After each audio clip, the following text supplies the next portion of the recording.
नमस्कार, मैं एडवोकेट सौरभ कुणाल। मित्रों, आज हम चर्चा करेंगे कि डोमेस्टिक वायलेंस, घरेलू हिंसा के केस में पिटीशन कैसे ड्राफ्ट करें। सबसे पहले तो इस बात को हम लोग समझेंगे कि डोमेस्टिक वायलेंस, घरेलू हिंसा क्या चीज़ है। पहली बार डोमेस्टिक वायलेंस को the domestic violence protection act 2005 में डिफाइन किया गया अंडर सेक्शन 3। तो इस डोमेस्टिक वायलेंस का टर्म को बहुत ही वाइड रखा गया और इसमें किसी भी तरह के फिजिकल, इमोशनल, वर्बल या इकोनॉमिक, मतलब कि किसी भी तरह का शारीरिक या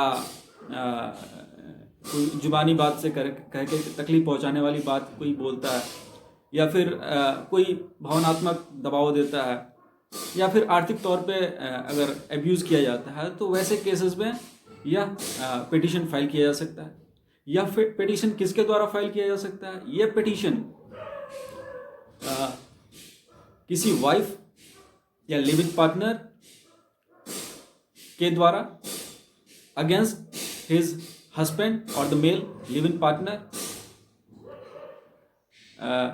हालांकि एग्रीव्ड पर्सन की डेफिनेशन में घर में रहने वाली अन्य महिला सदस्यों को भी रखा जाता है, जैसे कि मान लीजिए कि सिस्टर, बहन, या फिर कोई विडो है, या कोई किसी की माता वहाँ पे हैं, तो ये भी उस एग्रीव्ड पर्सन के कैटेगरी में इनको रखा जा सकता है।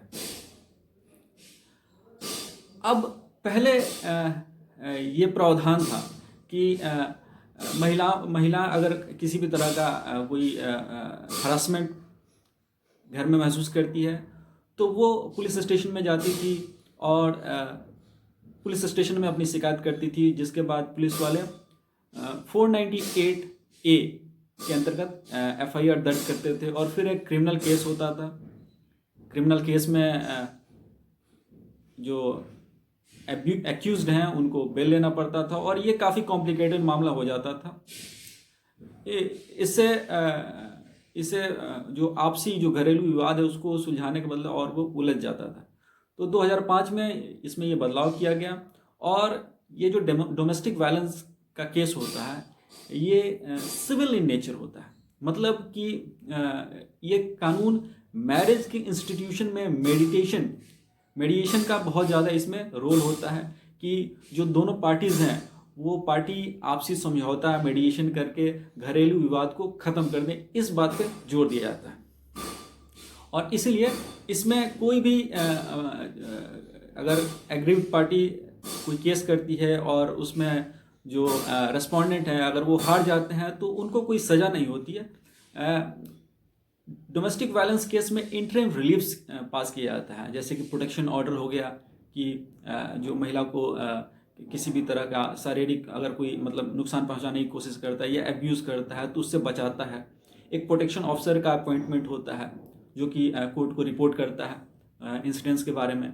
फिर से अगर वो महिला किसी शेयर्ड हाउस होल्ड, मतलब अपने ससुराल में रहती है अपने घर वालों के साथ, अपने ससुराल वालों के साथ, तो वहाँ पे अगर किसी भी तरह का उसको घर से निकालने की कोशिश की जाती है तो इन सब चीज़ों में कोर्ट स्टे ऑर्डर लगाता है कि नहीं, आप इस तरह की हरकत नहीं कर सकते महिला के साथ। इसके साथ ही कोर्ट ये भी इसमें मॉनिटरी रिलीफ, मान लीजिए कि महिला ससुराल में रह रही है और उसको आर्थिक तंगी हो सकती है कि अगर घर वाले उसको आर्थिक तौर पर मदद नहीं करें तो अपने खर्चे कैसे निकालेगी, तो इस हालत में कोर्ट उसे मॉनिटरी रिलीफ भी दे सकती है। और उसके जो खर्चे होते हैं, जैसे कोर्ट के लिटिगेशंस हैं और बहुत सारे खर्चे होते हैं, इसके लिए उसे कंपनसेट भी किया करने का प्रावधान है और कोर्ट ऑर्डर के द्वारा उसको कंपनसेट भी कर सकता है। इसके साथ ही अगर मान लीजिए कि कोई बच्चा भी है, कोई चाइल्ड भी है दोनों दंपति के पास, तो उस चाइल्ड के कस्टडी यानी उस चाइल्ड को अपने पास रखने का भी उसमें रिलीफ मांगा जा सकता है।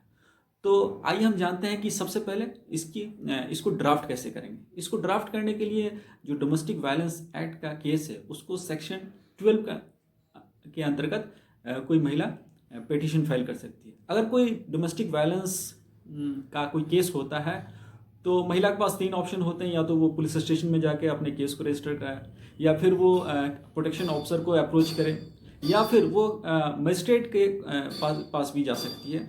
तो यहाँ पे मजिस्ट्रेट का जो जुरिस्डिक्शन है वो इस बात पे निर्भर करता है कि महिला कहाँ रहती है, जो एग्रीव्ड पर्सन है वो कहाँ रहते हैं, या फिर जो रेस्पोंडेंट है वो कहाँ रहते हैं।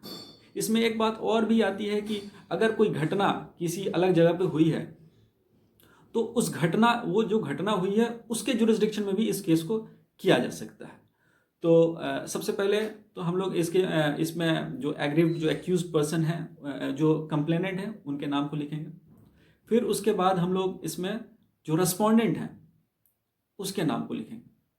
इसके बाद हम लोग जो इंसिडेंट हुआ है, जो प्रोसिक्यूशन स्टोरी है, उसको हम लोग लिखेंगे कि क्या क्या बातें होती हैं, किस तरह की हरकतें होती हैं, क्या घटनाएं हुई हैं आज तक। उन सारी बातों का जिक्र करते हुए हम लोग इसमें बहुत सारे इंटरिम रिलीफ्स के बारे में भी प्रेयर करते हैं।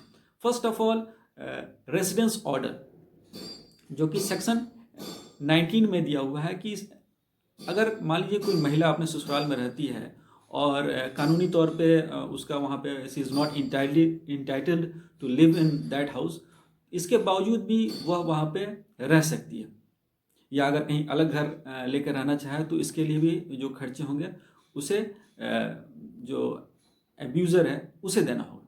इसके बाद प्रोटेक्शन ऑर्डर भी जो कि सेक्शन 18 में पास किया जाता है, इसके लिए भी रिलीफ मांगा जा सकता है कि अगर किसी हरकत से जो महिला है उसे दिक्कत होती है, या जो एब्यूज़र है उसके कमरे में आता जाता है, या वो जहाँ काम करती है वहाँ पे आता जाता है और अपनी हरकतों से उसे परेशान करता है, तो ऐसी स्थिति में प्रोटेक्शन ऑर्डर कोर्ट पास कर सकता है। और जो एब्यूज़र है उसको ये हिदायत दी जाती है कि आप इस तरह की हरकतें ना करें, नहीं तो फिर कोर्ट की अवहेलना होने में उन्हें जेल हो सकता है, या जुर्माना हो सकता है, या दोनों हो सकता है।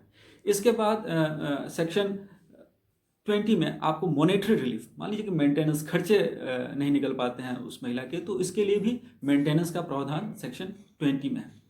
फिर हम बात करते हैं कंपनसेशन, जो कोर्ट के खर्चे इत्यादि आते हैं। तो इन सारी चीज़ों को अलग अलग करके अलग अलग सेक्शन में आपको अंडरलाइन करके बताना पड़ेगा कि आपको मॉनेटरी मेंटेनेंस की ज़रूरत है, तो उसके लिए सेक्शन 20 में आपको लिखना पड़ेगा, हेडिंग देना पड़ेगा, उसके नीचे आपको बताना पड़ेगा ये खर्चे हैं और इतने की ज़रूरत है। ऐसे ही चाइल्ड कस्टडी, अगर मान लीजिए कि दंपति को कोई संतान है तो वैसी स्थिति में चाइल्ड के कस्टडी के बारे में भी आप इसमें जिक्र कर सकते हैं।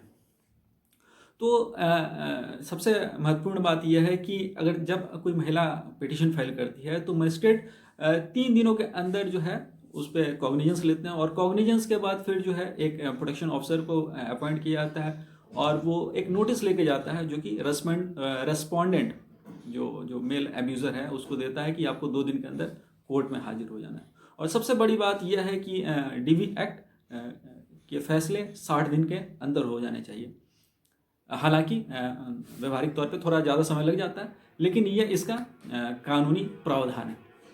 तो मित्रों, यह वीडियो था how to draft a petition under domestic violence act, कि कोई भी घरेलू हिंसा में पिटीशन कैसे ड्राफ्ट करें। तो इसके बारे में मैंने चर्चा की। अगर आपको मेरा ये वीडियो पसंद आया हो तो लाइक करें, शेयर करें, कमेंट करें, और मेरे चैनल को सब्सक्राइब करें ताकि आपको to get the latest update.